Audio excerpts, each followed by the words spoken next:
Sweet. So today we're going to talk about the throat chakra, probably one of my favorite chakras, being the triple Gemini that I am. But we talked about the crown chakra, and that's when inspiration comes through, and your third eye, and you start focusing on it. It's like your paintbrush for what you want and what you want to accomplish in this world. When the throat chakra is open, you're creative. Love kids under 5. They're so creative. You're truthful. You just tell the truth. Why is that such a problem? You know how to communicate between talking and listening, and you're loyal. Loyal is something to do with the truthfulness, but there's something about this throat chakra that's so important right now, because I had somebody mention that it's too open in our world and people aren't listening. So that's pretty exciting. Loyal is when you are truthful, not only to others, but to yourself. And you speak from your heart. So this chakra and this chakra, they're all connected. So if I'm telling you how I feel and I'm being authentic, I'm using my throat chakra in a very responsible way. The word boring, when people their throat chakras are closed, they tend to they just have that's writer's block. That's what it is. They just can't seem to get what they feel on a piece of paper or even express that to another person. People that lie, that's the misuse of the throat chakra. That's a whole nother class, lying. People, I've had clients that they don't have a voice. They talk like this and they're just really quiet. So that's another problem, is we need to be strong. And I've worked over that. I used to be very timid, believe it or not, and really shy, but I was raised where you don't use this thing. This thing stays in the closet and you just stay in your head. So I'm so glad that I broke through that. The whole dishonesty. Honesty is it comes from here and then you use it here, your throat chakra. So being honest. And then gossip. Gossip is a misuse of the throat chakra. It's that constant chatter. But I had some friends when I was younger, and they called me recently, and the phone call was an hour long, and I just felt, what a waste of my time. And so when they called, I just quit picking up the phone, because it wasn't benefiting me whatsoever. I really like to have intellectual, heartfelt conversations with amazing human beings, and that's where we're supposed to be. But also the throat chakra is your communication with yourself. So that constant chatter, worrying, or saying negative things in your head is a misuse of your throat chakra also.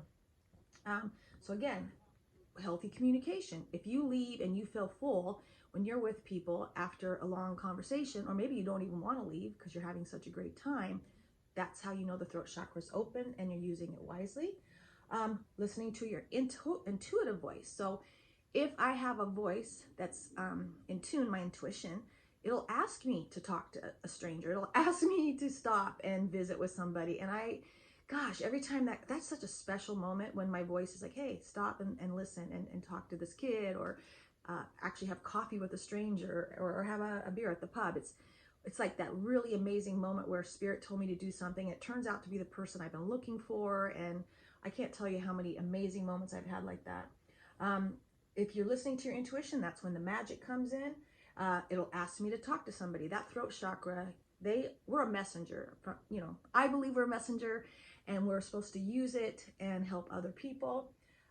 So being quiet. Now more than ever, I love to go somewhere for hours and not talk to anybody, and not have music playing. I used to be constant music, constant this, constant, talking. And now I really enjoy silence. And I know I've grown up, because I really enjoy not having my throat chakra being used, but giving it a rest. Balance between listening and talking. My readings have taught me that, or interviewing people with my radio show. I really like it when I can ask a question and I let them finish everything they have to say, and then I talk to them. It's that balance. And it's such an amazing thing to be engaged with somebody. And with chakra readings, I'm asking a question again and they're answering it, and I'm listening. So listening to other people, and sometimes not talking at all.